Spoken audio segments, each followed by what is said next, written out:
Oh, come to the throne of grace. Oh, come to the atmosphere. Oh, come to the throne of grace. Oh, come to the atmosphere. To Mary, our hope of life, in whom salvation is sure. O Queen of the Rosary, hail, Immaculate Mother of Grace. Oh, pray for us, help us today, the hope of all human race. Immaculate Heart, we kneel to consecrate all to thee. Throne of Grace. Our Lady as the Throne of Grace. Oche Ezemmuo. Ezemmuo nke ndị mọma na nke anyị n'ụwa ebe ịfụnanya dị, ebe ndụ dị, ebe ọganihu dị, ebe obi ebere dị. Ịfụnanya jupụtara nne anyị dị asọ obi. She was preserved by the Almighty to be the mother of Christ. She was preserved. Chukwu debelie ka o wee bụrụ eze nwanyị nke ndị mama na nke anyị n'ụwa ebe n'oche eze nwanyị. O wee mmụọ dị nwa anyị Jesu Kristi na wedding in Canaan.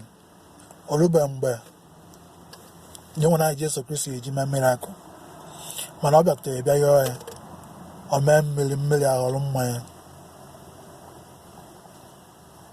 Through the intercession of our Blessed Mother Virgin Mary, our powerful intercession, we are all saved. She gave us the water of life, the drink of life.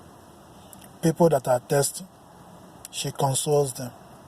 People that are in sorrow, she consoles them. That is the throne of grace of the Blessed Mother Virgin Mary. Ọ na-akpọ anyị oku n'ụbọchị taa ka o nyere anyị aka wee duje anyị n'ebe dị nwa anyị Jesu Kristi. Otu ọbụla asọkwa njọ gị dị, were tụkwasị nne anyị dị asọ obi n'ebe nne anyị dị asọ nọ, ka o wee zọpụta anyị, zọpụta ụwa niile. Onye nwe bụ the throne of grace.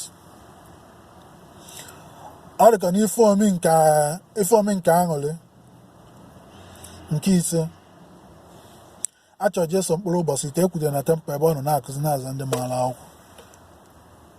Ọ chọrọ nwa ya wee mechaa wee fụ ya ebe ọ nọ na-akụzi na-aza ndị maara akwụkwọ. Otu a ka o sikwa achọ anyị niile, na-achọ the humanity. Ọma nkwe ka ọ nwee perish, na ọma nkwe ka ọ nwee furu efu, ọma nkwe ka ọ nwee anya ajọ ihe mee. Otu a ka o si wee na-achọ anyị, wee na-akpọ anyị to the throne of grace, ebe anyị anọ wee nyere anyị aka, ebe ndụ ya adịla anyị, ebe anyị agbaghara anyị njọ anyị, o duru anyị, oduje anyị to God, o duru anyị, oduje anyị to the Almighty, o duru anyị, oduje anyị to ebe nwa ya nọ. Meri nna anyị, Meri ihe nwanyị obiọma, Meri ihe were anyị nye Chukwu n'aka. Ezinne Maria oyoyo, mama anyị o Maria dị nsọ. Ezinne Maria oyoyo, mama anyị Maria dị nsọ. Oh, come to the throne of grace. Oh, come to the atmosphere. To Mary, our hope of life, in whom salvation is shown. O Queen of the Rosary, hail, Immaculate Mother of Grace. Oh, pray for us, help us today, the hope for all human race. Through the intercession of the Blessed Mother Mary, one Hail Mary, one Our Father, one glory be to the Father daily. She will help us and she will intercede for us. Amen.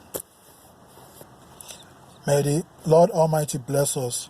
May our Blessed Mother Virgin Mary intercede for us, intercede for all sinners, intercede for souls in purgatory, intercede for all the dead, intercede for all humanity, intercede for everybody, intercede for our mother, our fathers, our brothers and sisters, our siblings, the whole world.